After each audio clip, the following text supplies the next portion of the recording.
talk to you guys today about search engine optimization. So like she was saying, we're going to be talking about what exactly SEO is and why it's valuable and important to have as a brand, an influencer, or an agency.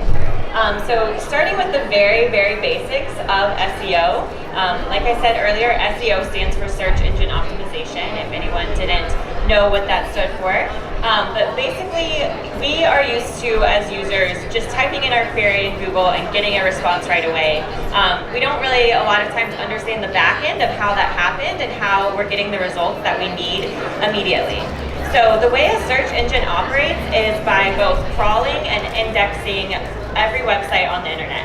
So the way that I like to think about it is if you step into a new city and you don't know anything about it and you're perhaps staying at an Airbnb or a hotel, when you step out onto the street and you don't have a plan, you just want to go exploring, you're kind of mapping out the city for yourself in your mind. So the way that the robots or spiders do this is they crawl your website and look at everything that you've presented on that website, and then they index all of it so that when someone is searching for something that might be relevant to your website, it will pop up.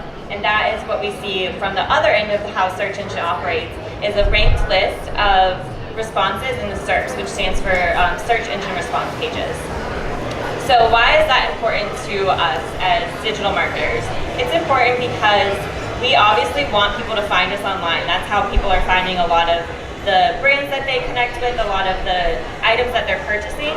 So the way for you to do that is for you to rank higher when someone's searching for your keywords. So as you can see here, your competitor might be up top, but if you are way down at the bottom of this list, likely your competitor is going to get more clicks onto their webpage, and in turn that means they're going to get more business than you are.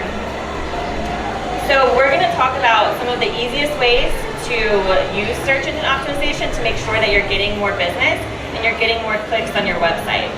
We'll start with design and development here, and then we'll move into more of the keyword optimizations, on-page optimizations with metadata and meta descriptions, and then we'll also talk about the user experience as well as some tools that are helpful and how you can use your content and influencer marketing to help with your SEO. So with design and development, your mission here is to make it easy for your site to be crawled and indexed. Because obviously you don't want it to be a hard job for Google to figure out what's on your website. The way that you can do this is through crawlable link structures. So you make sure that throughout your website, everything has a good flow to it. So there's no dead ends, there's no broken links. If you're linking to something, it makes sense that you're linking to something else. And you have everything laid out in a nice and easy format, both for the user and for a robot to crawl through and see everything. One thing that's important to know on your development is that robots or spiders can't actually fill out any forms. They can't take surveys. They can't type in a search bar at the top of your website. So you need to make sure that everything is available through more of like a crawled structure and more of text. So if you have a Flash or a Java plugin on your website, it might look really beautiful to the user, and you might have all the information that you think is needed on there, but a robot can't read that. They can only read it when it's in the HTML text of your web page. So if you need to supplement any Flash plugins with text, either as alt text in the back end where the user can't actually see it, or along on the same page underneath the video or whatever you might be using on the landing page. The same thing goes for graphics and images. So if you have a graphic that has a bunch of words on it that you think explains what you're trying to get across, you need to put in what is called an alt text on the back end of your website. That alt text can have specific keywords in it. It can explain what's in the graphic, and it's just something that Google uses for ranking. And the final, one of the most important parts of design and development is creating a sitemap for your website. So a sitemap, if we go back to thinking about mapping out a new city, if you think about using Google Maps versus a paper map, obviously Google Maps are a lot easier to use. It gives you step-by-step instructions. It's really easy. You don't even really have to pay attention to what you're doing. It's like, okay, turn here, and you just automatically turn. Versus pulling out a paper map is so confusing. I don't ever understand how people used to do that. You have to flip it around, and you have to figure out which direction you're facing. So you want to make it as easy as possible for Google to understand what is going on in your website. So by creating a sitemap, you group everything on your website into categories. So it might be the About Me section, it might be my product section, and you can do that manually if you have an SEO or a development team, or you can do that through plugins. One of the best plugins for this is called Yoast. If you have a WordPress site, it helps you just basically automatically fill out a sitemap. When creating a sitemap, it's also important to make sure that if there are pages that you don't want to be crawled by the website, that you're marking them as so. You might wonder, why would there be anything that I don't want Google to see or understand? And that could be if you have duplicate content. So sometimes you'll have everything written out on your website, but then you'll also have like a PDF to download that has the same information. Or you might have just multiple ways of getting to the same page that has similar information. So if that's the case, then you want it to be like not indexed on the Google crawlers. Also, if you have low quality content, by that I don't mean like you're putting anything low quality out there, but instead it might be just a simple thank you page. If someone's made a purchase and you say thank you for your purchase, that's not really like something that you want to pop up in a search engine result, and it's not really something you want Google to be looking at. Same goes for like signing up for your email or whatever it might be. The next thing is a restricted page. So if you have something that you can't get to on your website without logging in or filling out a form, like I said earlier, the robots can't do that. So you want to make sure that you no index that page. And if you want to get into the nitty-gritty of how to no index the page, if you don't have a developer, you want to put this in your HTML text in your header. So you do the start opening tag, which is like the lesser than symbol, and then you put meta name equals quote meta name equals quote robots, content equals quote no index quote in the tag. And that will just be a signal for the robots that they'll reach a dead end and they'll say, oh, I don't need to look at this page, and they turn back around. So once you've understood the development of the page and the design, and you know that you have to have the text on your landing page, you also know that within that text, you need to have some keywords. A lot of people, when they first hear SEO, they think, oh great, so I just basically need to put as many keywords as possible on my website and my landing page. And that is absolutely not the right way to approach SEO. It's called keyword stuffing, and it's actually really frowned upon by Google. And for the user, it's also really hard to understand what's going on. It's really overwhelming, and it just doesn't make sense. So instead of just stuffing your website with keywords, you need to be more refined in when you're using them, and you need to understand exactly which keywords are the best to use. So you might think that you know your brand, you know yourself, you know exactly what keywords are going to be best, but a lot of times the first keyword that pops into your mind is actually not going to be the one you want to use. So for instance, if you are an organic beauty company, you might think, okay, I just want to have organic beauty be my keyword, but there might be hundreds of other more relevant websites that are already established that have that as their keyword, and they're ranking for that. So it's going to be a lot harder for you to compete and rank higher in the SERPs for the keyword organic beauty. So instead of just assuming you know what's best, there are a few tools which you can use to find out which keywords to use. My favorite is the Moz Keyword Explorer. There's also Google Ads Explorer. So basically how that works is you type in the keyword that you think is going to be the most important and most effective for you. This example here was actually a creative piece of content that we did for a client, a local Washington, D.C. client. Around Valentine's Day, we created an interactive map where you could click on restaurants for Valentine's Day and see what they were offering, what their reviews were, why you would want to go there. So obviously we thought, okay, our keyword is going to be Valentine's restaurants in Washington, D.C. But when we typed that in, there were all these other options that came up as well. So you can add all of those to a list, and you can see which ones would be the most effective for you. So when you're doing the keyword research, there are 3 things that you should really consider. The first is the volume, the second is the difficulty, and the third is the opportunities. So volume means how many people are actually searching for that keyword on a monthly basis. You can see that by monthly volume over there. You obviously want something that has a higher volume. Each of these are kind of considered pretty low volume actually. But again, that might make it an easier keyword to target. The second thing is the difficulty. So difficulty is what I was talking about when there might be 100 other competitors who are using the keyword organic beauty. And if those competitors have a high authority site that already looks good in Google's eyes, it's going to be a lot harder for you. So if you use the Keyword Explorer, it gives you a difficulty ranking from 0 to 100. 0 would be the easiest, 100 would be the hardest. You want to hit at least in the mid-range. If not, you want to be on the really low range. And then the third is opportunities. So opportunities shows whether there are paid ads that are already coming up for this keyword, whether people are clicking through on the keyword. So if someone thinks that organic beauty is going to be the keyword that they're looking for, but then when they type it in, they start to realize that the results aren't producing what they thought they wanted. That would be a low click-through rate because they would go back and change their keyword. But if everyone's clicking through on at least one web page, that means you have a higher opportunity and a higher click-through rate.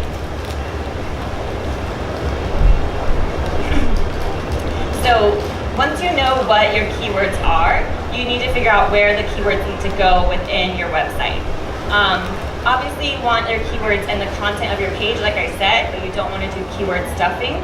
So you don't want it to be really repetitive, you don't want it to seem unnatural, or not like the way you would speak to your friend. But it's also important to know where your keywords are going to be included in your metadata. So the three biggest parts of metadata are your title, your URL, and your meta description. There are a lot of other moving parts to it, but these are the things that you will see when you type into Google as the websites pop up. So the title is the thing in the blue that you usually are clicking on when you go to a website. This is an important place to include the keyword. It's actually the second most important place in your metadata. So as you can see in this example, content marketing was the keyword. So we have it right at the beginning of the title, and then we basically have a short description of what it is. Your title could be a little more clickbaity than this. This is just like a service offerings page. But the title is the place where you want the most clickbaity, the most interesting to the user. As a note, your title can be 70 characters max, and that is a hard cutoff. So if it's longer than 70 characters, it's not going to show up. A lot of websites automatically include the website name at the end, so you should factor that in if you know what's going to happen. As you can see, that happened here, but 70 characters is the limit.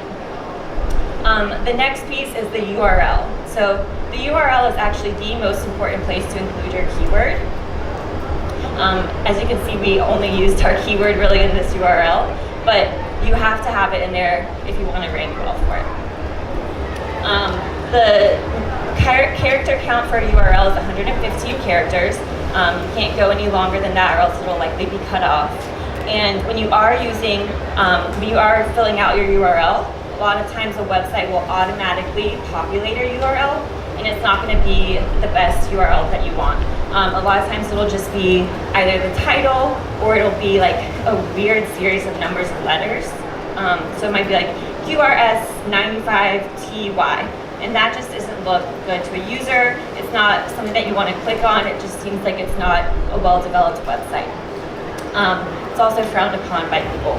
So you want to make it an actual series of words, a sentence, a phrase, whatever it might be. And when you do use a series of words, instead of putting a space or an underscore, you always want to do a dash. So if you've ever typed into or clicked on a website or typed in a website and it repopulates with a %20, so instead of content-marketing, it would be content%20 marketing. That is when someone has used an underscore or a space. A lot of search engines don't populate that correctly. And then the third piece here is your meta description. So your meta description is actually more for the user than for the robots, but it's basically a short snippet about what the landing page is about. So if it's an article or a blog post, it's kind of a sneak peek into what you're going to learn from it. If it's a landing page, it tells you what you'll find on that page. The character count here is anywhere between 50 to 300 characters, and it's not necessarily required that you include your keyword, but it is a good practice just as an added bonus. A lot of times you'll see people do like a call to action at the end of these, so it'll be here's what I'm offering you, check out more here, click on my website. So those are 3 really important pieces of metadata and 3 places that you want to put your keyword when possible. So up until this point, almost everything we've talked about has been more about the robots and the spiders versus human experience. But human experience, like I said at the beginning, is a really important part of SEO. So now we're going to talk about usability and experience. When a human visits your website, you want to make sure that it's easy to navigate and easy to understand. If they're trying to find your contact form and they can't find it, then that is a really bad sign. If they're trying to find your products and they can't find it, that's also a really bad sign. So you need to have navigation really clear, easy to follow, laid out for the most easy, like kindergarten level of a website, basically. As far as readability, it's the same thing. So, like I've mentioned a few times, keyword stuffing makes it unreadable. It seems really awkward. People get frustrated with it because it doesn't sound like normal English, and it just doesn't sound natural. You also need, if possible, really to keep your content at what is considered kind of a second grade reading level. So that might sound a little bit funny, but it's actually better if you aren't trying to use really large words when they aren't necessary. Just make it easy to read, easy to digest, and easy to understand. As far as the content that you're writing as well, just as a side note here, a lot of people wonder about the length that's best in Google's eyes, and this has kind of changed a lot in the last few years, but it's definitely best if you use a very minimum of 300 word count. That came out a few years ago, and people were like, oh, we need to do long form content all the time. So now long form content is honestly sometimes frowned upon if it's not, if it's repetitive or if it's not really relevant. So don't try to make it long just to make it long. Keep it a minimum of 300 words. 600 to 700 is kind of a good target to go for. Mobile first index is also really important with usability. Recently, Google has put a really heavy emphasis on making sure that your website is mobile friendly. As we all know, we use our phones a lot to search for things, probably more often than we use our desktop or laptop now. People are also using tablets or Kindles or readers or whatever it might be to search the web. So in order to make sure that you are making your website mobile friendly, you need to make sure that it adjusts to different screen sizes. So this can mean that the actual size of the page adjusts, and it can mean that the font and text adjusts, or that the photos and video change. This is something that your developer will typically do on the back end, but there's also a little bit of a longer tag that you can put in your HTML for this. We all know how frustrating it is when you get on a website and you can't click the menu button. I hate that, and that is a really important part of the mobile index. So you need to make sure that your menu button is clickable, no pop-up ads are too hard to close, and someone shouldn't have to be zooming or scrolling around on your webpage. Another important part of usability and experience is called rank brain. So Google has some artificial intelligence that they use to kind of see what the user experience is. They call this rank brain. So there are signals that they can tell from the human interaction with your web page about how good of a web page you have. One of those things is called the click-through rate. So when your website pops up in the SERPs as one of the responses to a query, if someone clicks on your website and immediately leaves, this is called pogoing, and that's a really bad sign to Google. It means that, oh, maybe that's not actually a site that should be coming up for this keyword. So that's, as a backwards look at keywords, that's another side note.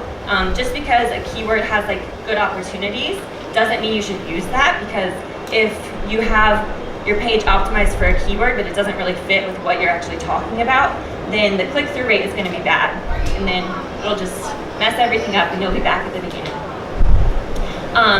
Other things that are included in those rank brain signals are bounce rate, like I was just saying. How often are people immediately leaving your website? Time on page is also important. So once they get to your website, are they spending a long time looking around? And then also, how many pages are they looking at? Are they clicking through and reading your other content, looking at your other products? And if so, that's a great sign.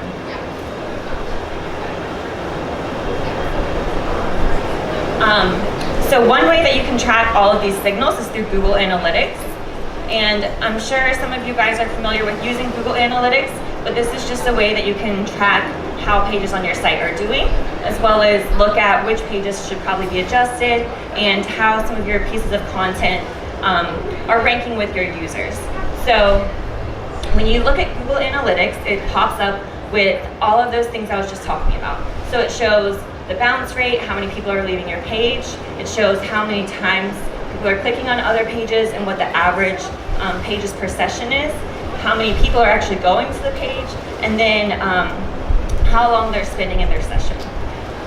So a good thing about this is that it really is dependent on the content that you're creating, and it's really dependent on like the industry that you're in, but you can really look at this and see, oh, this page is doing really well, and you can push to promote that page even more because it's obviously a good, healthy page on your website. A way that this can tie into influencer marketing is, obviously we all know that the best influencer marketing campaigns come when you're working with an influencer who actually ties in with your brand. So the influencer's key audience is the same as your target audience. So they are sharing your products and your brand, linking to your website, and then their followers are going to your website. And that means that since they're already interested, they should be staying around longer, they should be clicking around, and they should be really interested in what you have to offer. One way that influencer campaigns can help increase your rank brain signals is if you offer a discount code, if you're setting the specific link you want them to go to. So instead of just going to your homepage, if you are promoting a new product, you might want to link to that specific product page. If you're talking about a new service, the same thing. Or if you have a really interesting piece of content that you think the users will want to read through. So other than influencer marketing, there are several ways to get links.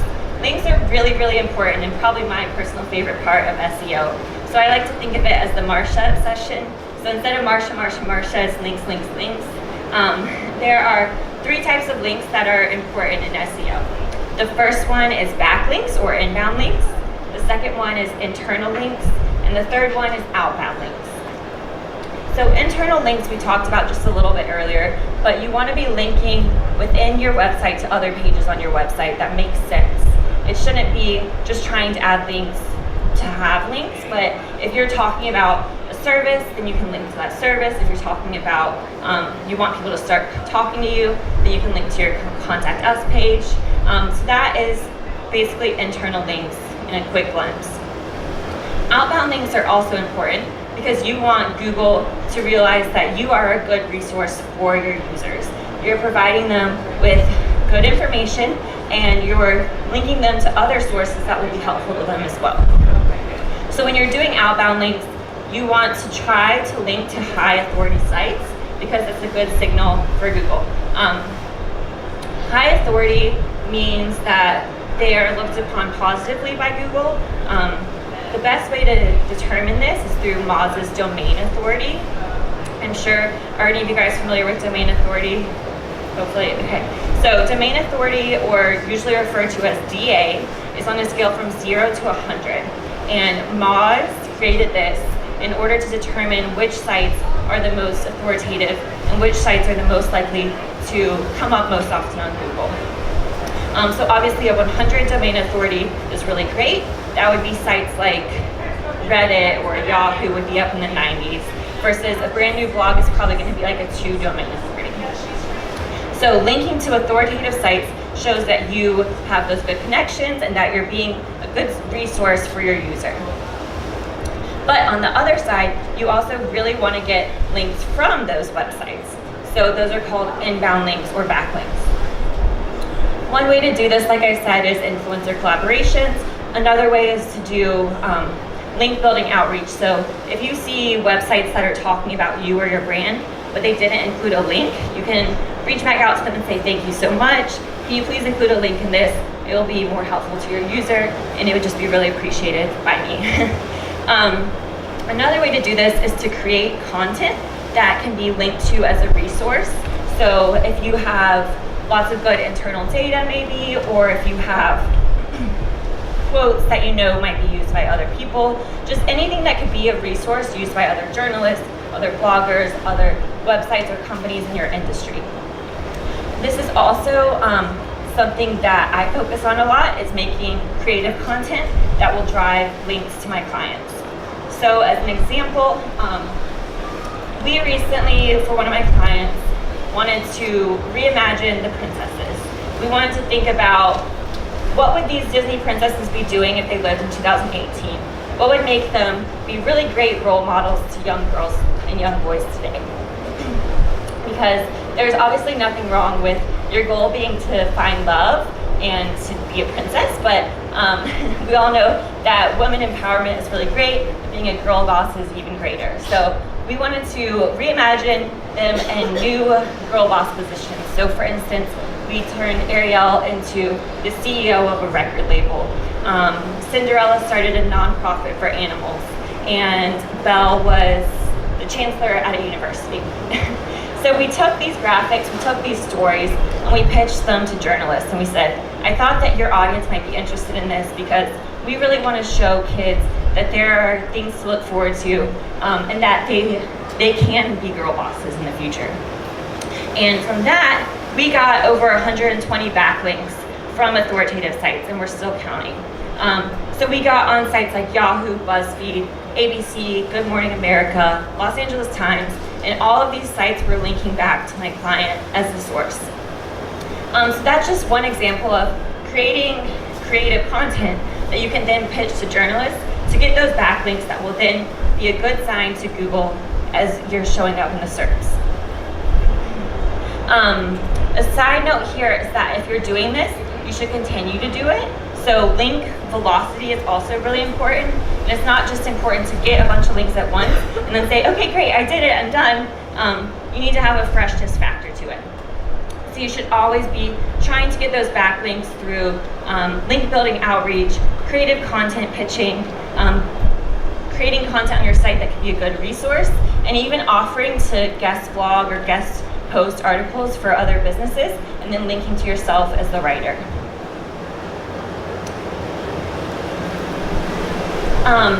One thing that people often ask is, okay, so I can get these links from authoritative sites, but wouldn't social platforms be some of the most authoritative sites? Because so many people are on these platforms, Facebook, Twitter, Instagram, Pinterest, whatever it might be. So Google came out with a statement that said, social links are not as good as links from authoritative sites. So everyone was like, oh, bummer, okay, I can't get a link from YouTube and it counts as much as a link from Yahoo. But multiple studies were performed which showed differently. It showed that some of the, or all of the most highest ranking pages in Google search results were all having higher numbers of social shares as well. So what does that mean? Like, why is that happening? Is Google lying to us? People don't ever trust Google. A lot of times people think Google is lying to us, but no, they aren't. This is just kind of an unusual way to show that social buzz is still really important. So while the link might not count as much for your backlink profile, it does count because you're driving that traffic to your site. Again, turning back to those rank brain signals, people are seeing it being shared, they're clicking on it, they're reading the content. It's obviously popular with their friends, so they want to know what's going on. Another way that social shares can be beneficial is that if it's being shared on social all the time, then other journalists might see it, and again, they might link to you, create an article about it after seeing it on social, and there's another backlink for you.